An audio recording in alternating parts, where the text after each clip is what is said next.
for Noah. He did this for Noah. Noah said, God said, make yourself an ark of cypress wood. I want you to make rooms in it. Coat it with pitch, inside and out. Make it 450 feet long, 75 feet wide, 45 feet high. Make a roof for it and finish the ark within 18 inches of the top. Put a door in the side. Make an upper, middle, and lower deck. That sounds specific to me. Y'all need another example. Think about Moses. God told Moses, I want you to build a tabernacle, but I want you to use a tent. Oh, come on now. I want you to build a tabernacle, but use a tent. I wanted to have bushings and clasps and coverings, and I wanted to have frames and crossbars, posts and bases, so that it'll be sturdy enough to stand when my presence goes through it. Sounds specific to me. Let me say this parenthetically. This ain't even on the notes. But some relationships didn't last because we didn't build it strong enough the way God said to it. So it wasn't strong enough to stand when God's presence flew through it. That's why they got off the phone with you when you started talking about the Lord. You didn't have the right bushings. You didn't have the right clasps. You didn't build it, the tabernacle, the way God said to build it.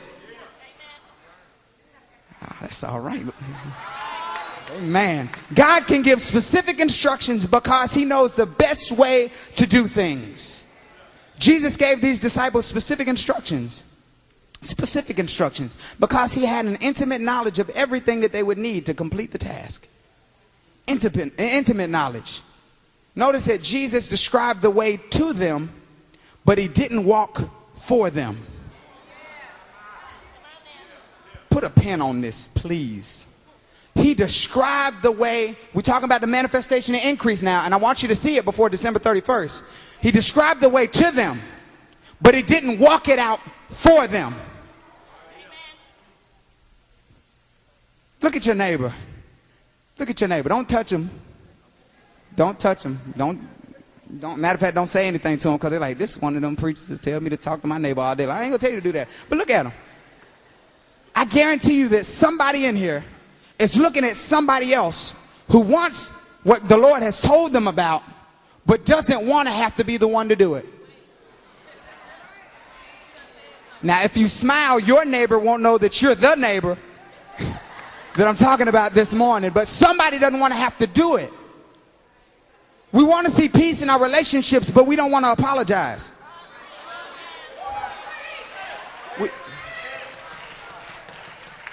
We want the ministry to move to a higher level, but don't keep us in no meeting. Don't ask me to increase my offering.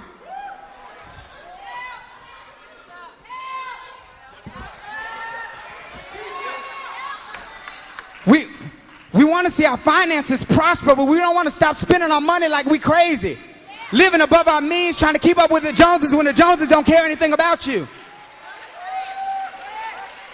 We want the miraculous when God may have simply instructed us. We want to see the miraculous. Lord, do it for me right now. But God might not do the miraculous all the time. Sometimes he might simply instruct us. Will that be enough? So we see that the Lord gave the disciples specific instructions. Second thing we need to notice in the text was that the disciples' obedience put them in a position to see what the Lord said they'd see. Verse 28 says, after Jesus had said this, he went on ahead, going up to Jerusalem. As he approached Bethphage and Bethany at the hill called the Mount of Olives, he sent two of his disciples, saying to them, go to the village ahead of you. As you enter it, you will find a colt tied there, which no one has ever ridden. Untie it and bring it here. If anyone asks you why you're untying it, tell them the Lord needs it. Those who were sent ahead went and found it just as he had told them. As they were untying the colt, its owners asked them, why are you still untying the colt? Why are you untying the colt? They replied, the Lord needs it. Those who were sent ahead went and found it just as Jesus had told them. Can we put verse number 32? 32. Can we get 32? After Jesus said this, those who were sent ahead went and what? How did they find it? Just as he had told them. Those who were sent ahead, everybody didn't leave. That's in there. It's implied in the everybody who went. Those who were sent ahead. You can't sit up here and look at what the Lord has told somebody else to do and try to go with them if the Lord didn't tell you to go there. If the Lord, and you can't be mad because the Lord told somebody else to go. The Lord told somebody else to do, because the truth of the matter is you're still standing with the Lord.